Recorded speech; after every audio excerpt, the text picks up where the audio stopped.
Merhaba arkadaşlar, kanalıma hoş geldiniz. Bugünkü modelimizde şöyle güzel bir ipim var. Himalaya'nın ihraç fazlası bir ipini kullanacağım bugün. Şöyle az kalın bir ip, açık pudra rengi. Bununla harika bir model başlayacağız. Kullanacağım şiş 4 numara. Modelimiz oldukça güzel ve farklı bir model. İnşallah siz de beğenir, benimle yaparsınız. Yapım aşamalarına geçmeden önce kanalıma abone değilseniz abone olup videolarımı da beğeniyorsanız beğeni yapmayı, yorum yapmayı, beni desteklemeyi unutmayın arkadaşlar. Şimdiden hepinize teşekkürler. Dilerseniz yapım aşamalarına geçelim. Modelimize ilmeklerimizi alarak başlayalım. Bu model için 2 şişle ilmek çıkarmaya başlayacağım arkadaşlar. Modelde ilmek sayımız 2 ve 2'nin katları, yani çift sayıda olması gerekiyor. Yapacağımız örgüye göre bu şekilde ilmeklerimizi ayarlayıp modelimizi kurabiliriz.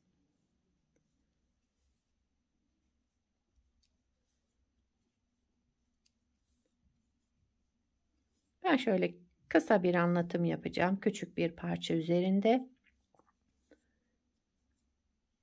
Onun için az bir ilmek sayısına ihtiyacım var. Hemen ilmeklerimizi sayalım.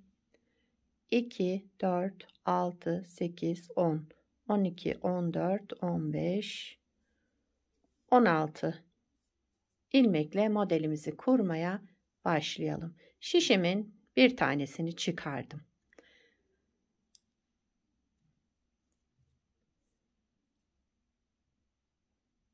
Kenar ilmeğimi ilk sıra olduğu için düz ördüm. Modelin birinci sıra ön yüzündeyiz. Bir ters, bir düz. Bir ters, bir düz. Bu ilk model kurulumuna ait arkadaşlar.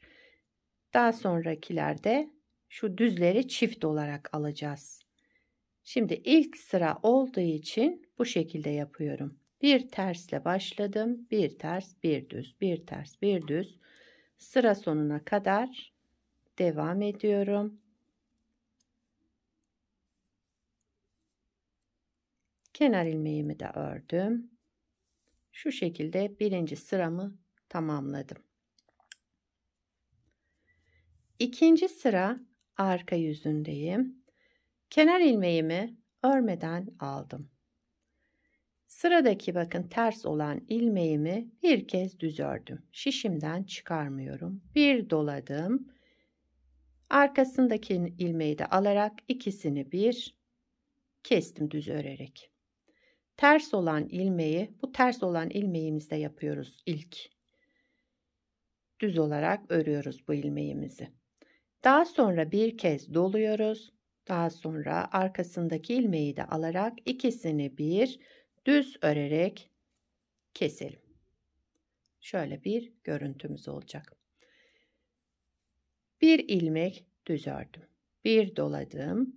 Arkasındaki ilmeği de alarak düz ördüm yine.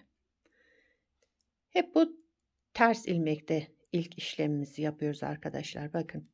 Ters ilmeği önce bir düz ördüm. Şişimden çıkarmadım. Bir kez doladım. Daha sonra arkasındaki ilmeği de alarak ikisini bir düz ördüm ve tek ilmeğe düşürdüm. Yani 2 ilmekten 3 ilmek çıkarmış oluyoruz burada.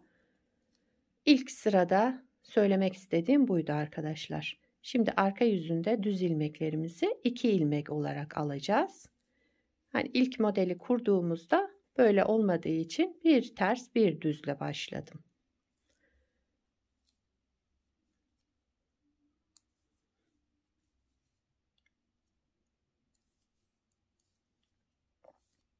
İkinci sıra arka yüzünde bu şekilde. Şimdi üçüncü sıra ön yüzüne geçtik.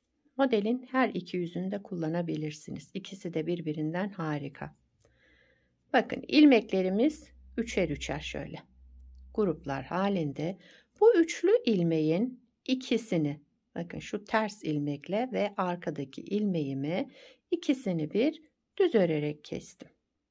İkisini bir düz aldım. Daha sonrakini ters ördüm. Yani şu ilk sırada yaptığımız işlem bu. Ama şimdi bunda artırma yaptığımız için 2 alıyoruz düzleri. Bir düz, bir ters. Düzleri 2 tane almış oluyoruz sadece. Üçlü grubun ilk ikisini düz örüyorum. Tek ilmeğe düşürüyorum. Daha sonra bir ters. 2 ilmeği düz ördüm, kestim. Bir ilmek ters ördüm.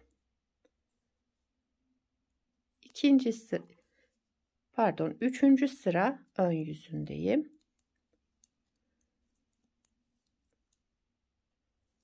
Sıra sonuna kadar bu şekilde devam ediyoruz.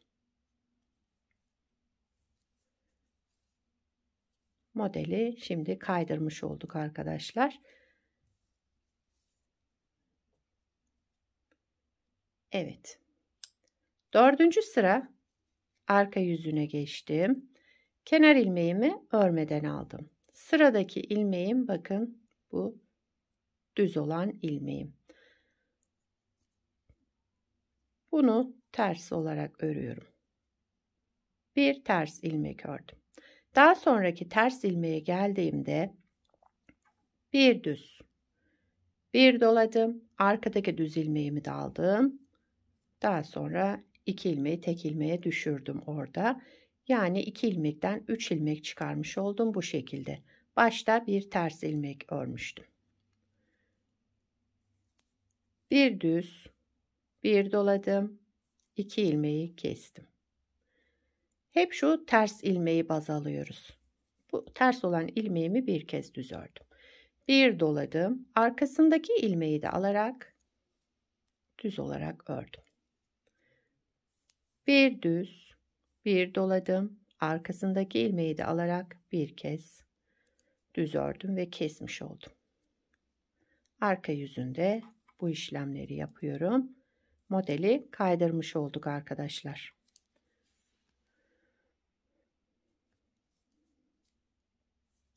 Gördüğünüz gibi model çok kolay ve çok çabuk ilerleyen güzel bir model. Bu ilmeğimi de düz ördüm. Kenar ilmeğimi de ördüm. Modeli bu şekilde kurmuş olduk. Bakın model yavaş yavaş kendini göstermeye başladı. Harika bir model. Tabii ki ilerledikçe daha da güzel gözükecek. Modeli bir kez kurduk arkadaşlar. İsterseniz bir kez daha kuralım. Evet, modeli bir kez daha kuruyoruz arkadaşlar. Bu model lastik istemiyor. Bakın o yüzden 2 şişle başladım ilmeklerimi. Lastik istemeyen bir model ama isterseniz lastik de kullanabilirsiniz. Yapacağınız örgüye göre tercih edebilirsiniz. Örgümüzün birinci sıra ön yüzündeyiz. Kenar ilmeğimi örmeden aldım. Bir ters. Bakın ters olan ilmeğimi ters ördüm. Üçlü gruplar halinde zaten ilmeklerimiz. 2 ilmeği aldım, düz ördüm. Bir ters. Hani birinci sırada bir ters bir düzle yapmıştık ya arkadaşlar. Burada da hani daha ilmekleri artırdığımız için düzleri ikili alıyorum bakın. Düz olan ilmeğimi ikili aldım. Bir ters ördüm. Şu üçlü grubun birincisi 2 ilmeğini düz, üçüncüyü ters. 2 ilmeği düz ördüm, tek ilmeğe düşürüyorum. 2 ilmeği düz ördüm, tek ilmeğe düşürdüm, bir ilmek ters ördüm. Yerlerini şaşırmayalım. Şu üçlü grubun ilk ikisini bir alarak düz, üçüncüyü ters. Bir düz. Kenar ilmeğimi de ördüm. Birinci sıra ön yüzünde bu işlemleri yaptım. İkinci sıra arka yüzündeyiz. Kenar ilmeğimi örmeden aldım. Sıradaki bakın ters olan ilmeğim. Bu işlemi hep ters ilmekte yapıyoruz. Önce bir kez düz ördüm. Daha sonra ipimi bir doladım. Bu ilmeğin ve arkasındaki düz olan ilmeğimi de alarak tek ilmeğe düşürdüm. İlmeğimi bir kez düz ördüm. Bir doladım. Arkasındaki ilmeği de alarak tek ilmeğe düşürdüm. İkinci sıra arka yüzünde bu işlemleri yapıyoruz.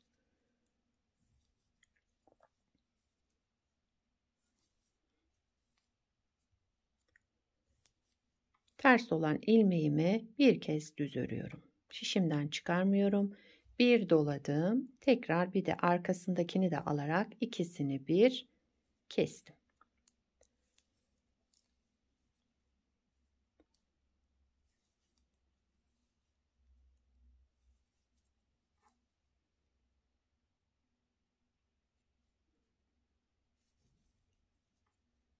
Sıra sonuna geldim. Kenar ilmeğimi de ördüm. Üçüncü sıra ön yüzüne geçtik. Kenar ilmeğimi örmeden aldım. İlmeklerimiz üçlü gruplar halinde. Önce şu ikisini bakın, üçlü ilmeğim ilk ikisini düz ördüm. Tek ilmeğe düşürüyoruz burada. Arka yüzünde artırma yapmıştık. Diğerini ters ördüm. İlk ikisini bir aldım. Düz olarak kestim. Diğerini ters ördüm. İlk ikisini bir aldım. Düz ördüm.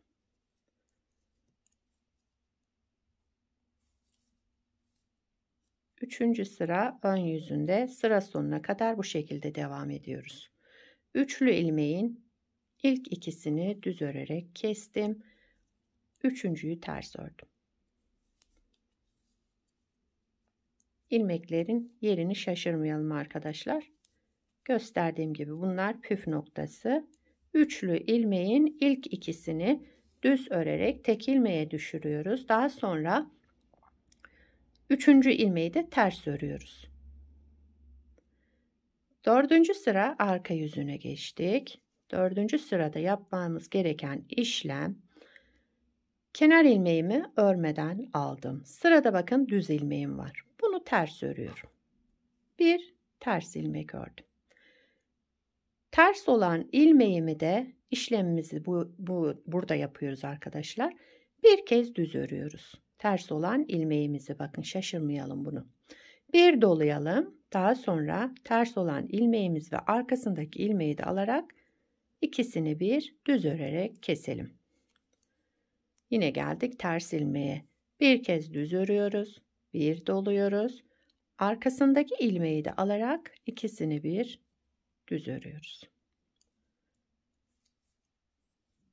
Arka yüzünde bu işlemleri yapıyoruz. Önce bu ters olan ilmeğimizi bir kez düz örüyoruz. Daha sonra bir kez doluyoruz ve arkasındaki ilmeği de alarak ikisini bir düz örerek kesiyoruz. İlmeklerimiz üçer üçer gruplar halinde oluşmaya başladı.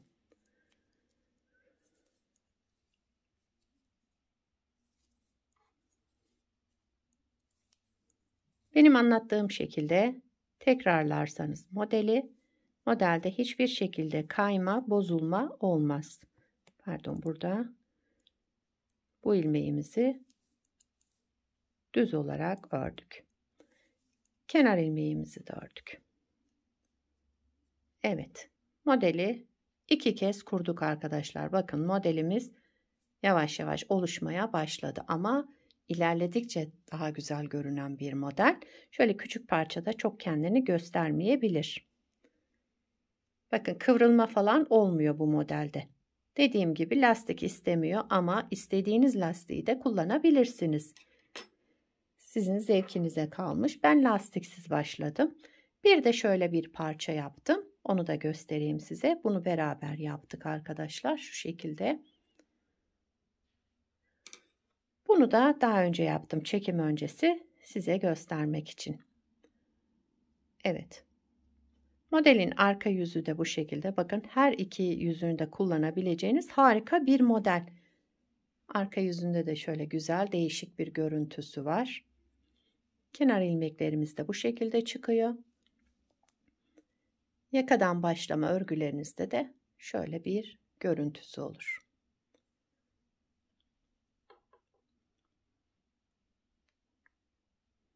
Gördüğünüz gibi her açıdan harika bir model.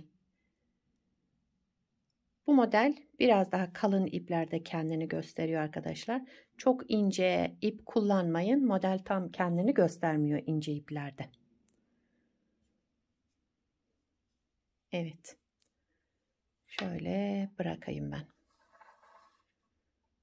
Evet, bugünkü modelimiz de buydu arkadaşlar. Bu modeli istediğiniz örgüde kullanabilirsiniz. Yetişkin örgüsünde, çocuk örgüsünde, her türlü örgüde kullanılabilecek harika bir model. İnşallah siz de beğenir, benimle yaparsınız. Sizler de nelerde kullanacaksınız, onları da yorumlarda belirtirseniz sevinirim. Yapacak olanlara kolay gelsin. Bir sonraki videoda görüşmek üzere. Hoşça kalın.